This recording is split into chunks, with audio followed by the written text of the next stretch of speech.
Hey guys, Alex from 7th Hour Films back again with JoJo's Bizarre Adventure. Last time on JoJo, we had Prisoner of Love.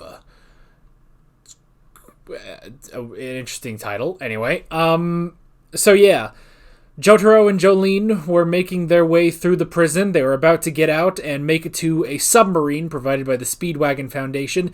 However, another stand, other than John Gallier's, Pale Snake, entered and stole 2 CDs from Jotaro, which I guess include Star Platinum.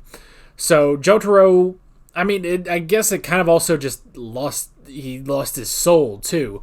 So while he does have a couple gunshot wounds, they shouldn't be fatal, but he's, for whatever reason, we're losing her, as in Revenge of the Sith, so yeah.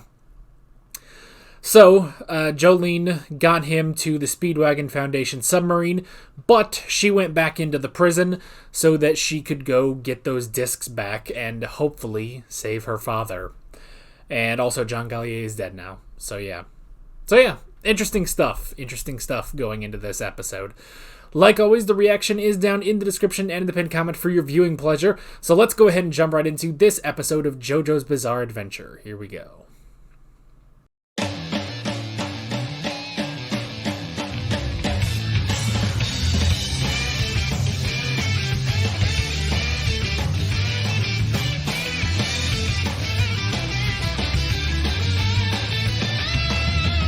Well, that is another one of those JoJo episodes where, boy, I don't really know what to say. Her stand is interesting, though. Smack. Oh, boy. Now, I'm pretty sure the mid card, that card was mid. Pretty sure the mid card said, like, Fly Through Hell or something. I think it's supposed to be Highway to Hell. Which, that guy is not cool enough to be Highway to Hell, but whatever. Her stand is supposed to be called Kiss. I getcha. Not Smack. Oh joy, behind the voice actors does not have the voice. Hold on. Let me try my anime list. Alright. Tiana Camacho. Oh, she plays one of the white blood cells in Cells at Work Code Black. That's pretty cool, actually. And that's all I got. Okay. So the guard's name is Thunder McQueen. Okay. Yeah, he's given the stand... Okay, he was given the stand Highway to Hell by Whitesnake, not Pale Snake, via a stand disc. Well, I'm not going to look at that. Because that's just spoilers all around. I just want to see the voice actor. Jas Patrick. Yeah, it's not a good sign when... it's not a good sign when you see... Jas Patrick is a voice actor known for Thunder McQueen. That's not great, but the man seems like the man's just starting out. Ish. I don't know. We'll probably see him again sometime. Also, on Behind the Voice Actor, trending this week, we got Bryce Papenbrook, Johnny M. Bosch, Matt Mercer. Those are some good JoJo voices. Actually, number 10, Kara Buckland. That's the voice of Jolene. Isn't that great? Okay. Now, I'm willing to bet, I probably shouldn't have known yet, that he specifically got his stand, like, not with the arrow, but by Whitesnake himself. Or Pale Snake, or whatever the fuck you want to call it. I probably shouldn't know that yet, so I'm not going to think about it too much. I guess it makes sense, though. And they did say that... Emporio in this episode did say that 2 discs make the soul. The memory and the stand. I would assume most people just don't have a stand disk. So, but stand users specifically just have 2 disks. One for memory, one for a stand. So that means he's taken Jotaro's memory as well as Star Platinum, which is interesting. Okay. I mean, that does make for an interesting thing. And you could honestly think, like, could he give Star Platinum to someone else? Because it's not just that he stole. It's not that Jotaro can't use Star Platinum.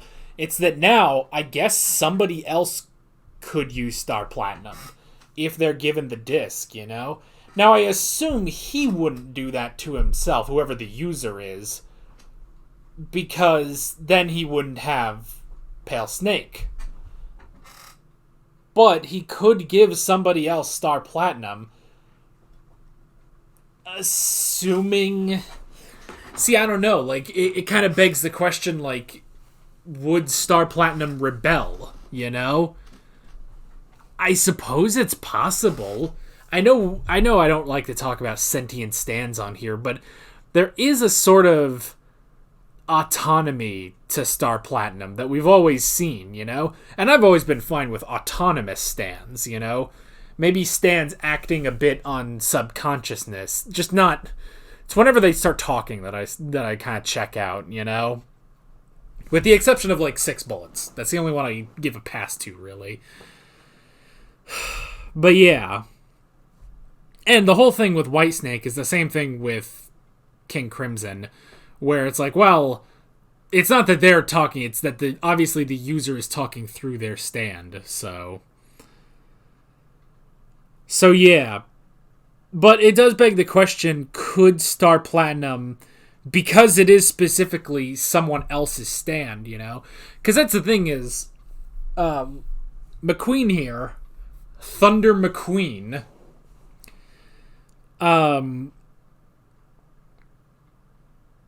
is that supposed to be a reference? I mean, there's Steve McQueen, I'm pretty sure, but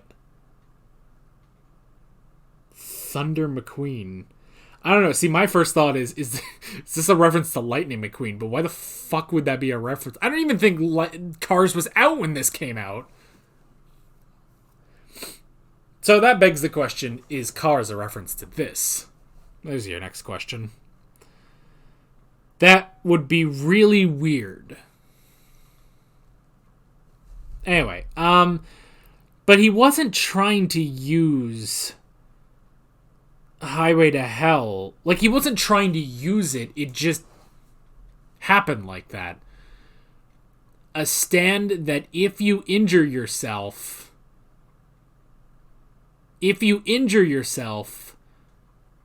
that injury will be dealt to someone else in your vicinity.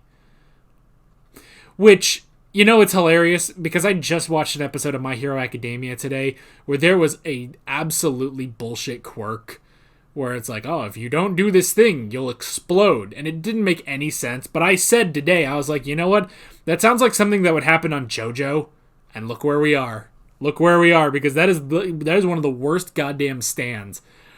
Although I guess it's like the Lovers to an extent, except Steely Dan had way more control over Joseph, you know, because he could just, at any point, just kill Joseph, you know?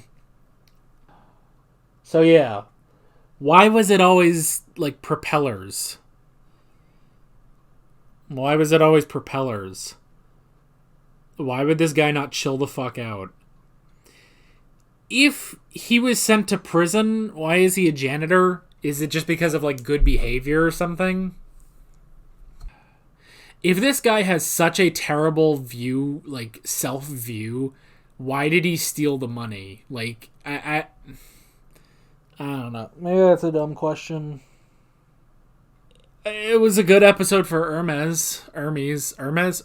I should remember how to say that. Okay, so apparently here on the description, it does say an odd male prisoner.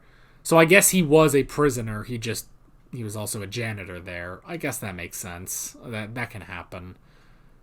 Her power is cool. Kiss, or smack, if you want to go with that.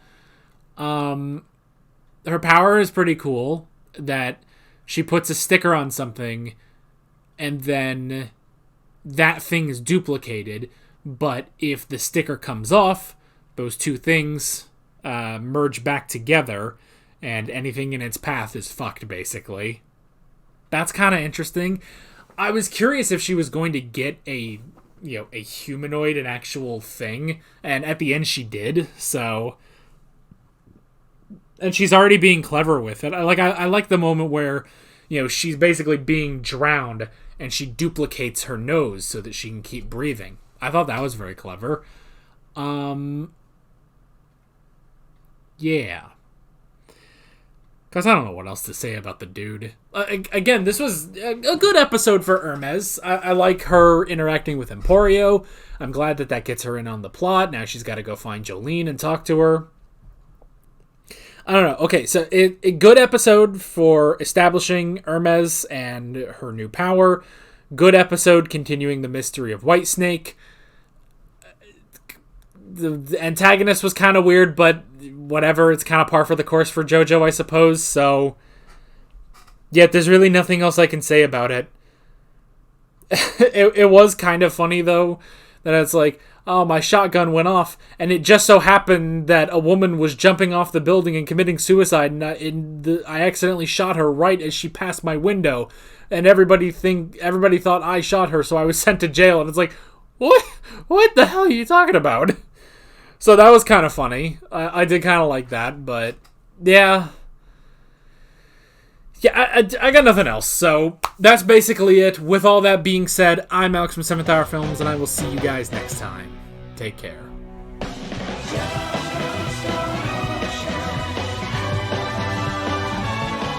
Alright guys, thanks for watching this video. There's a bunch of links on screen if you want to go click around any of those.